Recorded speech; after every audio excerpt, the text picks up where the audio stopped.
When Apple is calling you, it's a kiss of death। ऐसा Apple के बारे में क्यों कहा गया और एक ऐसा केस जिसकी वजह से एप्पल की वॉचेस पे बैन लग सकता है। आज इसी केस के बारे में हम इस वीडियो में डिटेल में जानेंगे। So welcome to Dinesh technical card. Apple एक ऐसी कंपनी जिसका एक साल का रेवेन्यू $300 बिलियन से भी ज्यादा है। एप्पल के प्रोडक्ट्स हर कोई खरीदना चाहता है, लेकिन जितनी रेपुटेशन एप्पल के प्रोडक्ट्स की है, एप्पल उतनी ही बदनाम भी है। एप्पल के नाम बहुत सारी कंट्रोवर्सीज हैं और आज एक ऐसी ही कंट्रोवर्सी की बात हम इस वीडियो में करने वाले हैं और ये कंट्रोवर्सी जुड़ी हुई है एप्पल वॉचेस से। रिसेंटली एक कोर्ट केस में एप्पल की वॉचेस पे बैन लगा दिया गया था और अगर आप वजह जानेंगे तो आप भी हैरान रह जाएंगे कि एप्पल जैसी इतनी बड़ी कंपनी ऐसा कुछ कर सकती है।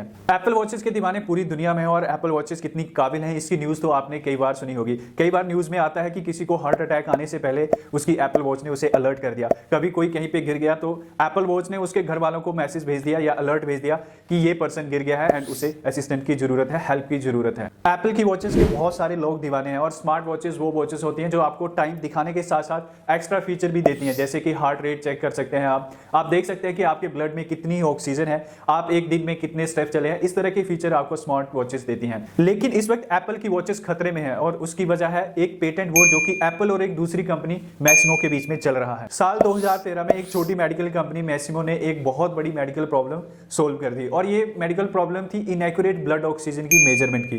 आपने कोरोना के टाइम सुना होगा कि जब किसी को कोरोना हो जाता था तो कहा जाता था कि ब्लड में ऑक्सीजन के लेवल को चेक करते रहो। उसके लिए ऑक्सीमीटर यूज करते थे, जिसे कि हाथ पे लगाया, उंगली पे लगाया जाता था और वो हमें बता देता था कि हमारे ब्लड में कितनी ऑक्सीजन है। तो उस हिसाब से पता चल जाता था कि हमारा जो पेशेंट है वो कितना क्रिटिकल है। लेकिन मैसिमो के इस ब्रेक थ्रू से पहले जो मेजरमेंट का तरीका था वो बहुत ही डिफिकल्ट था, जिसकी वजह से मेजरमेंट काफी गलत आती थी। इसमें पेशेंट को बिल्कुल स्टिल रहना पड़ता था। अगर पेशेंट थोड़ा बहुत हिलता है तो उसे मेजरमेंट टोटली गलत हो जाती थी। अब हम एक पेशेंट से ये तो एक्सपेक्ट नहीं कर सकते कि पेशेंट बिल्कुल भी ना हिले, तो पूरे चांसेस होते थे कि पेशेंट हिलेंगे और जो मेजरमेंट आएंगी वो इनएक्यूरेट आएगी।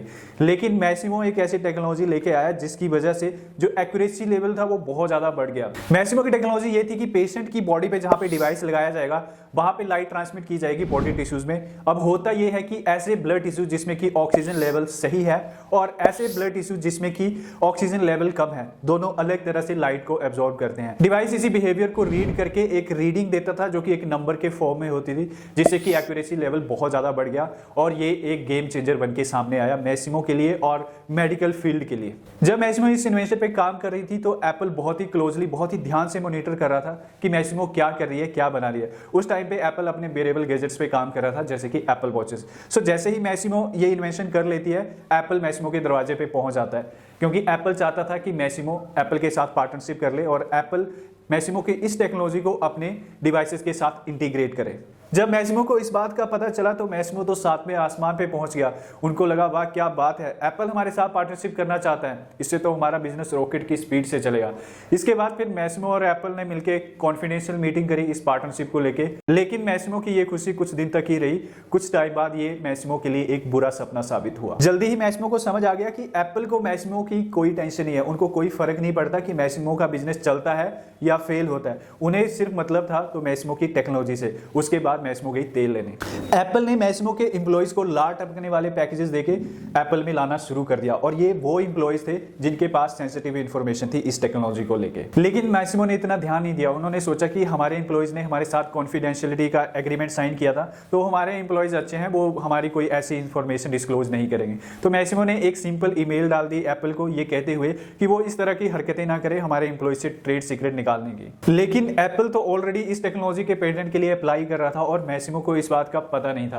पेटेंट एक लीगल ओनरशिप होती है एक कंपनी की या एक पर्सन की ओवर हिज और हर इन्वेंशन। जब भी कोई बंदा कोई इन्वेंशन करता है तो आप उसका पेटेंट लेते हो तो वो आपका एक राइट बन जाता है कि आप किसी को रोक सकते हैं अगर सेम टेक्नोलॉजी या सेम चीज को यूज करके कोई कुछ काम करने लगता है। ये आपको इसलिए दिया जाता है कि अगर आपने कोई इन्वेंशन करी तो आप उसका फायदा उठा सको। अगर मान लो आपने कोई इन्वेंशन कर दी लेकिन कोई उस इन्वेंशन को यूज करके कोई और प्रोडक्ट बनाने लग गया, कोई और फायदा उठा रहा है, तो आप उस चीज को रोक सकते हैं। आपको एक थोड़े टाइम के लिए जो है ओनरशिप दी जाती है कि तब तक आप चाहो तो अपने हिसाब से प्रोडक्ट्स बना के उसका फायदा उठा सकते हो। जो एप्पल ने पेटेंट्स अप्लाई किए थे वो बहुत सिमिलर थे मैसिमो के पेटेंट से जो उन्होंने 2002 में अप्लाई किए थे। और फिर एकदम से एप्पल अपने वेरेबल गैजेट्स लॉन्च करता है with the same feature blood oxygen measurement, जो कि सेम टेक यूज कर रहा था जो मैसिमो ने बनाई थी। और तब जाके मैसिमो को समझ आया कि एप्पल ने उनके साथ क्या किया, और फिर मैसिमो ने 2020 में एप्पल के अगेंस्ट कोर्ट में केस किया। और इसमें मैसिमो ने एप्पल के ऊपर आरोप लगाया कि उन्होंने मैसिमो के ट्रेड सीक्रेट चुराए हैं और वो उस टेक्नोलॉजी से रिलेटेड हैं जो एप्पल ने अपने स्मार्ट वॉचेस में यूज की है। लेकिन ज्यूरी यहाँ पे ये डिसाइड नहीं कर पाती है कि एप्पल और मैसिमो में से सही कौन है और गलत कौन है। लेकिन मैसिमो यहाँ पे हार नहीं मानती है और 2021 में यूएस ट्रेड कमीशन में जाके एप्पल के अगेंस्ट फाइल कर देती है कंप्लेंट। और यहाँ पे फैसला आता है मैसिमो के फेवर में और कोर्ट ये कहता है कि एप्पल अपनी वॉचेस नहीं बेच सकता और यहाँ पे बैन लग जाता है एप्पल की वॉचेस के ऊपर। जब ये डिसीजन आया तो मैसिमो को लगा कि उन्होंने अपना रिवेंज ले लिया। लेकिन आपको क्या लगता है कि एप्पल इतनी बड़ी कंपनी है, क्या वो इतनी जल्दी हार मान गई होगी?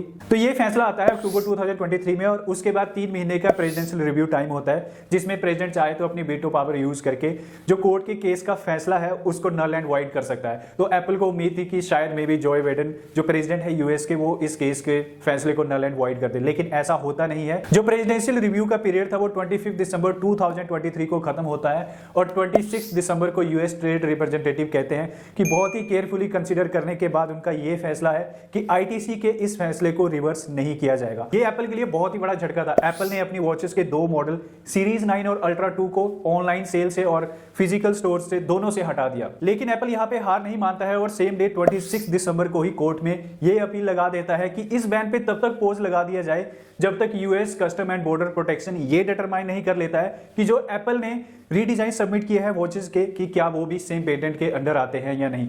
जो US custom and border protection है, इनका डिसीजन एक्सपेक्टेड है 12 जनवरी को आएगा। लेकिन कोर्ट यहाँ पे एप्पल की अपील को मंजूर कर लेता है और एप्पल के पक्ष में फैसला सुनाता है और थोड़े टाइम के लिए इस बैन के ऊपर पोज लगा देता है और एप्पल फिर से अपनी वॉचेस की सेल स्टार्ट कर देता है। यहाँ पे एप्पल को ये फायदा होता है कि जो फेस्टिव सीजन था न्यू ईयर का, उस टाइम पे एप्पल अपनी वॉचेस सेल कर पाएगा। लेकिन अब देखने वाली बात यह है कि यूएस कस्टम ऑफिस का क्या डिसीजन आता है। यूएस कस्टम ऑफिस देखेगा कि जो रीडिजाइन सबमिट किए गए हैं कि क्या वो भी सेम पेटेंट के अंदर आते हैं या नहीं।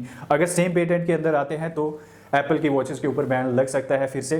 लेकिन इसके लिए हमें वेट करना पड़ेगा 12 जन का। तो देखते हैं कि क्या डिसीजन आता है। जो एप्पल वॉचेस हैं वो एप्पल के टोटल रेवेन्यू का 5% जनरेट करते हैं। लेकिन इस लॉसूट से हमें ये तो पता चलता है कि एप्पल कितना अपॉर्चुनिस्ट है। मैसिमो के सीईओ जोए कियानी का कहना है, when Apple is calling you it's a kiss of death.